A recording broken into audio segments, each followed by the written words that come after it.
Doy la bienvenida al secretario general de Vox, don Javier Ortega. Encantado, Javier. ¿Qué tal estás? Muy bien, encantado amigo? de estar aquí, Te estupendo. Veo como hoy, como es lunes, te veo con ímpetu renovado. Con ímpetu renovado, aquí estamos. Ya intentaré yo machacarte un poco el ímpetu renovado. Digamos que al margen de la anécdota, y bueno, ciertamente ahí había una distracción de protocolo de nuestra reina, pues la verdad es que... O varias distracciones en un mismo momento, pero tal vez lo importante es subrayar el valor que tiene la cultura española en toda Hispanoamérica y por tanto el hecho de que se hayan conservado gracias al trabajo y a la labor que hicieron nuestros misioneros, que se hayan conservado bibliotecas de este valor cultural, ¿no? Esto es lo importante, ¿no? Ha estado usted muy bien. Políticamente correcto. Ha sido usted muy amable. Javier, cuando tratamos una noticia como esta, surge con una relativa frecuencia, lamentablemente.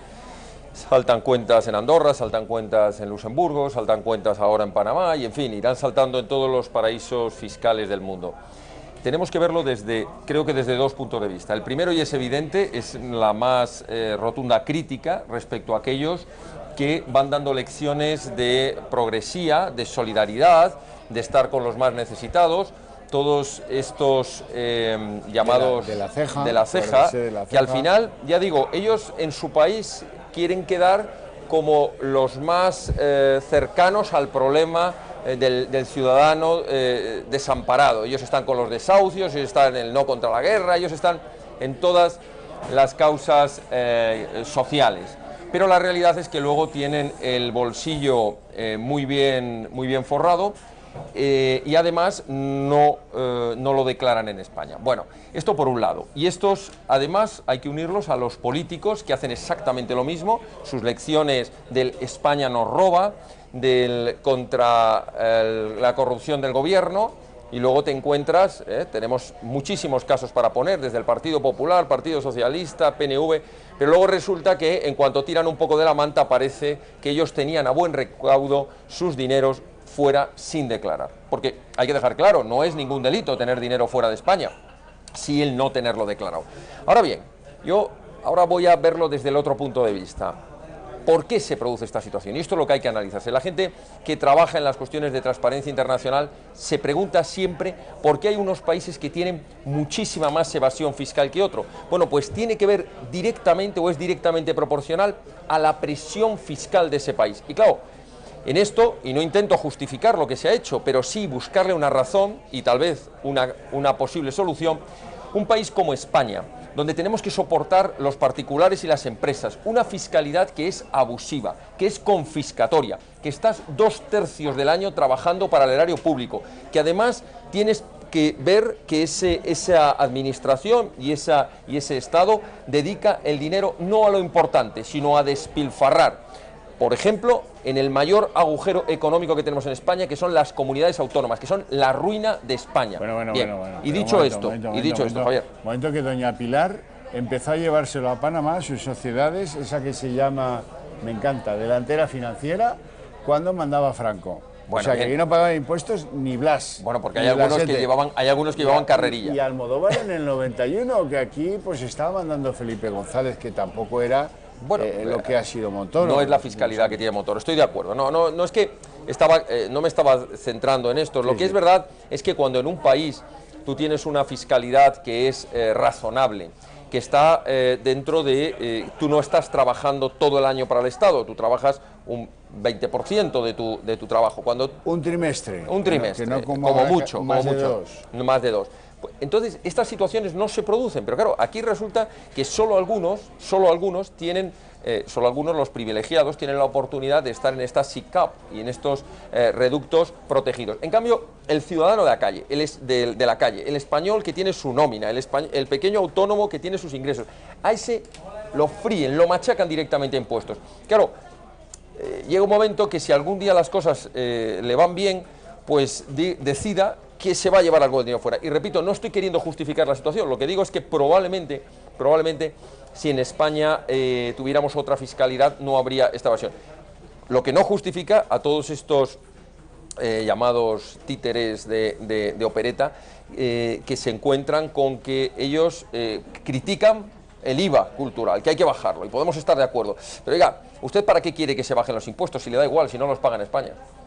Esto nos puede preocupar al resto, pero ¿a usted qué más le da si usted al final no paga impuestos, ¿no? Bueno, totalmente de acuerdo. ¿Eso es lo legítimo, lo de ley? Bueno, es que el patriotismo también se demuestra pagando impuestos, porque claro, al final luego queremos que haya buenas carreteras, buenos hospitales, buenas escuelas, y que nuestros cuerpos y fuerzas de seguridad del Estado tengan los medios adecuados, pues hay que pagar impuestos. La oportunidad de ser legal, claro. Con quien... Y especialmente me quedo con la frase que has dicho, precisamente aquellas personas, como Almodóvar o como Alejandro Sanz, es decir... a las que se lo hemos dado todo. A las que de alguna manera, claro, luego es verdad que han tenido su proyección internacional, pero de alguna manera tienen que agradecerle a España pues todo lo que les ha dado, ¿no? Y la proyección internacional que les ha dado y las oportunidades, en fin, es un poco insolidario, ¿no? Con tu propia nación. Absolutamente. ¿No? Es un poco insolidario. Yo no sé, Javier, si ¿por qué no le propones que venga aquí? A lo mejor le das otro tipo de entrevista, una entrevista un poco más directa. Al final resulta que estos medios de comunicación se ve a quienes agradecen todas las posibilidades que les dan, y con el Partido Popular estas cadenas de televisión, que por cierto han ayudado a upar a Pablo Iglesias y a Podemos, pues le agradecen invitándole a una tertulia. Yo te diría que lo invitaras aquí a este programa. Yo lo invito, encantado. Que seguro que estará... Invitado queda. Javier, puedo entender que Pedro Sánchez diga yo quiero ser presidente, ¿no? Lo que no lo entiendo es para qué quiere ser presidente Mariano Rajoy. Y no lo digo... Para lo mismo. No, es decir, ¿para qué quiere ser presidente quien ya ha sido presidente del gobierno durante 4 años con toda la mayoría absoluta? ¿Para qué quiere ser usted presidente? Pero dígamelo, porque usted ha tenido lo que cualquier presidente querría haber tenido: una mayoría absoluta en el Congreso, en el Senado, en las diputaciones, en los mayores ayuntamientos. ¿Para qué quiere usted ser presidente otra vez si no ha hecho nada durante 4 años? De verdad que a mí eso me cuesta más entenderlo que Pedro Sánchez, que tiene su aspiración personal y que quiere ser presidente, por cierto, a toda costa, incluso buscando el apoyo de los del PNV a costa de darle mayor apoyo, que es lo que va a hacer el PNV, a las franquicias proetarras y al mundo proetarra. A pesar de eso, el señor Pedro Sánchez prefiere ser presidente, aunque tenga que buscar, como diría aquel, los votos del diablo, ¿no? Y claro, pues cualquiera de las dos situaciones, la verdad es que es un panorama poco aceptable. Es de alegrar que se diga claramente que con determinadas opciones, como es una opción como la de Podemos, que no cree en la democracia, que no cree en la libertad y que mucho menos cree en España, pues se diga que no se va a pactar. Me parece extraordinario. Lo que me ha llamado la atención ha sido la intervención anterior, en el vídeo anterior, escuchar a Albert Rivera utilizar en 2 ocasiones la palabra un gobierno reformista. Yo creo que dentro de poco ya le escucharemos hablar de un gobierno progresista, y dentro de nada ya estará a los abrazos con el Partido Socialista. Creo que no es el Ciudadanos que vimos ni el Albert Rivera que vimos en la campaña electoral. A mí cada vez me alegro que vaya siendo cada vez más claro, pero ya no le queda nada. Esto de la terminología de los gobiernos reformistas, progresistas, pues esto ya lo tenemos muy visto, ¿no? Pero fíjese cómo utilizan el lenguaje. La palabra, igual que cuando utilizan la palabra progresismo, cuando utilizan la palabra reformista, hablemos de la Constitución.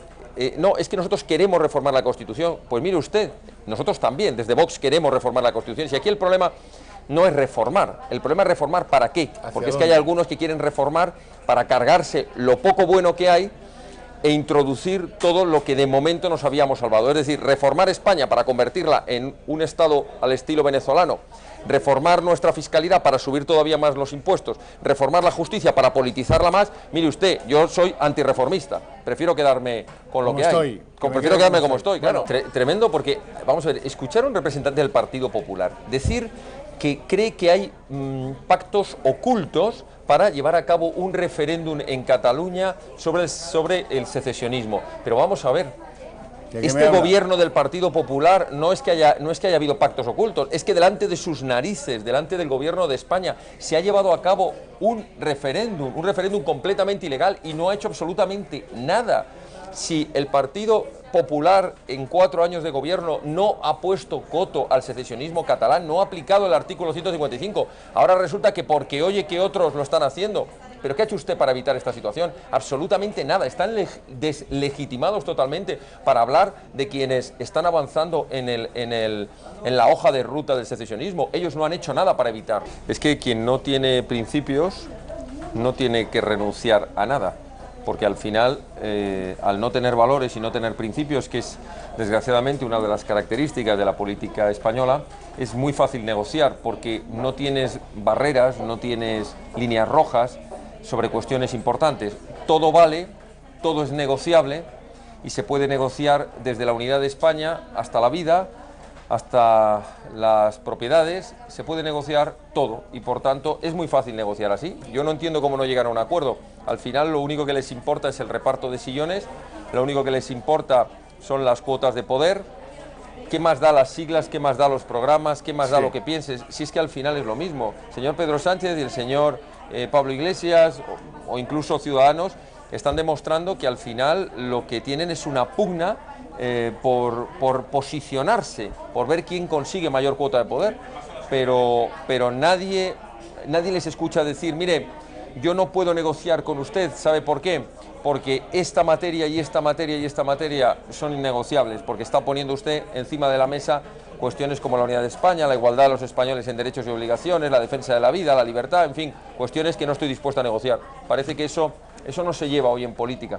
¿Por qué decía usted que decía, hombre, hay contados casos de políticos españoles que hayan abandonado voluntariamente la política y que se hayan dedicado a otra cosa? Pues yo creo que la respuesta es bastante clara, porque el denominador común del político español es una persona o bien que no tiene preparación ninguna, y dicho de otra forma, pues en la política encuentra un lugar donde ganar dinero, donde tener una cierta notoriedad, que no sería capaz de tenerla en la vida civil normal, o bien que teniendo una buena preparación, pues descubren que se va mucho más rápido en cuanto a los negocios, porque entran en la política y luego está el sistema de las puertas giratorias y salen colocados en consejos de administración y en empresas que han tenido relación con sus cargos o que van a seguir teniendo relación con las administraciones públicas en puestos muy significativos donde no iban a haber llegado nunca, además de garantizándose unas importantes pensiones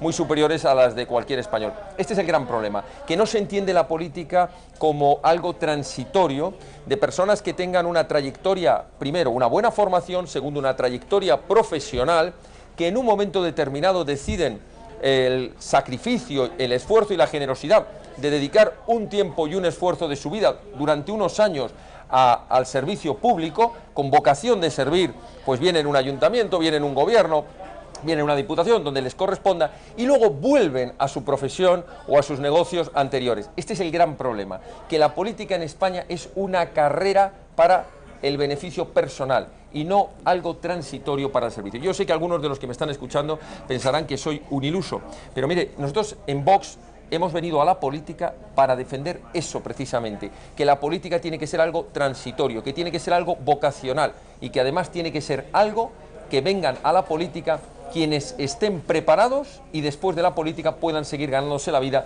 sin depender siempre de estar en la foto o de que no te metan en unas listas, porque si no, no tienes dónde caerte muerto.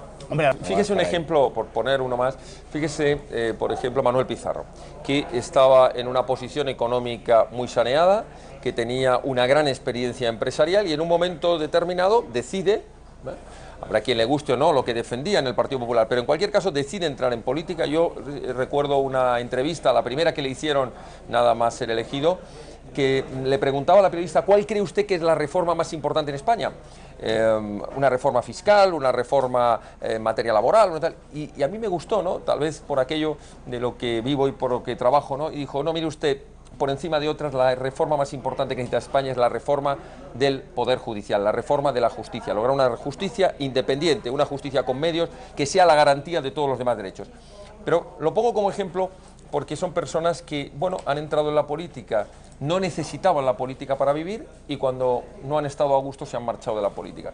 Qué distinto con lo que nos encontramos ahora, que son gente, pues que ya digo, o que llevan toda la vida, porque siempre son los mismos, o son estos, bueno, vamos a llamarlos desarrapados, que han venido ahora a la política, que nunca han hecho nada más que estar tirados en una plaza sin oficio ni beneficio, y que ahora vienen a la política, pues ya se ve, a tener coche oficial, que comentábamos el otro día, a tener un buen sueldo, en fin, hablar de la casta mientras que ellos se sientan en un cómodo sillón.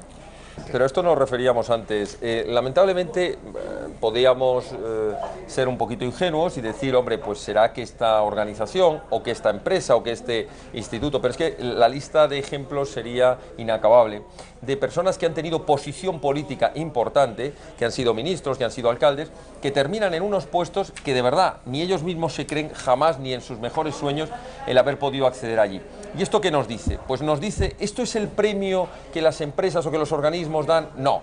Esto es evidentemente que están buscando colocar a personas que creen que les van a abrir puertas, que son influyentes, que tienen contactos debidos a su anterior responsabilidad pública y que de alguna manera les van a servir para su negocio. A mí me parece que esto debería regularse por ley, que debería haber unos periodos de transición desde que una persona deja un determinado puesto y al menos que en aquellos sectores en los que entren sean sectores que estén muy alejados con aquellas empresas que han trabajado o bien con sus antiguos puestos de responsabilidad o que siguen teniendo contratos importantes con las administraciones o que de alguna manera se pueden aprovechar. Porque esto, de una manera o de otra, no deja de ser un tráfico de influencias que se puede hacer estando en el propio puesto público o inmediatamente que sales abriéndole aquellas puertas que no tenían abiertas estos organismos, ¿no? Que interesa que queden abiertas. Interesa, ¿no?, que queden abiertas. Don Javier Ortega, muchísimas gracias, Javier, por tu compañía, gracias por tus criterios.